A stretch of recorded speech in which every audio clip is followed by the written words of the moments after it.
Most women think that pregnancy and postpartum are times of joy and happiness, but unfortunately that's not always the truth.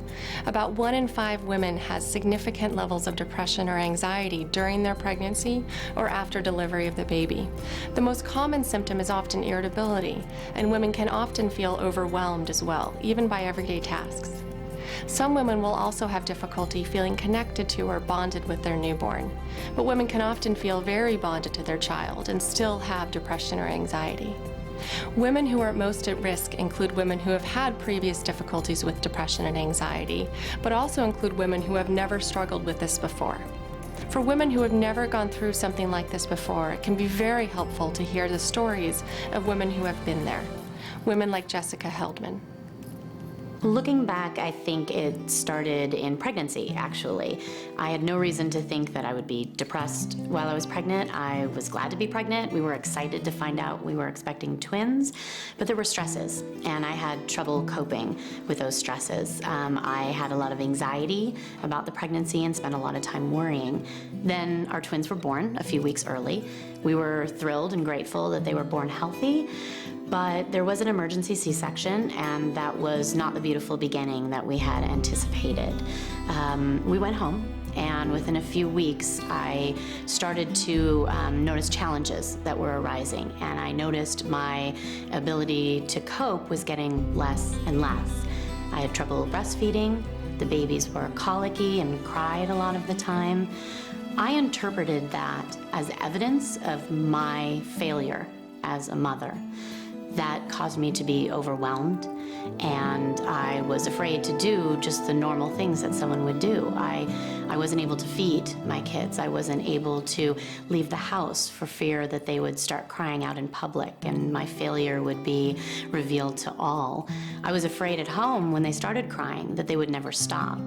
That was irrational, but those were the feelings I had, and that led me to be paralyzed. And I became withdrawn, and I dreaded each new day. After a while, that really became unbearable, and I wasn't able to function as a mother. So I spent a lot of time reading on the internet about the right things to do with newborns, and the right way to breastfeed, and what babies and moms were supposed to be feeling and doing. I read a library full of books on parenting, and everything that I looked at was just telling me more and more what I wasn't able to achieve, and that just made it much more difficult for me to accept that I was going to be fine and that our babies were going to be fine. It became clear to me at that time, through the filter of a depression, that I was not going to be able to be the mom that I wanted to be and that my children deserved. I tried for a while to just put on a grin and do my best, but it overwhelmed me, and the anxiety got to me to the point where I was not functional. And I shared with my family that I thought it was time for me to give up being a mom, and I didn't want to hurt myself, but I wanted to leave. It needed to be over for the sake of me and for the sake of my children. Luckily, my family was supportive and helped me to find help.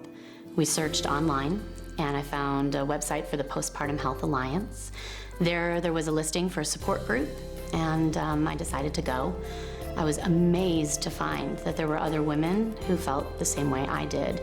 In fact, I learned about how many women did in fact struggle with these disorders, and I found out that it was a disorder. It wasn't about me being a failure.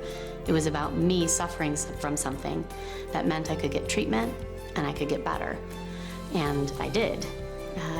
It's years later now, and I am a very happy mom to 2 amazing children who are well cared for. They are loved and know that they are loved.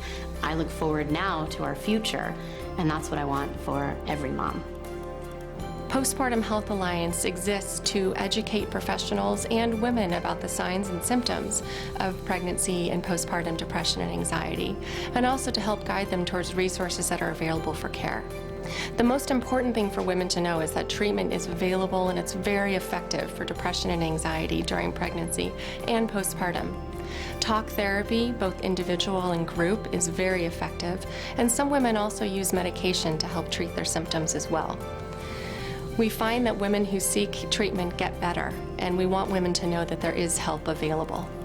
For more information about our organization, please visit postpartumhealthalliance.org or call our warm line at 619-254-0023.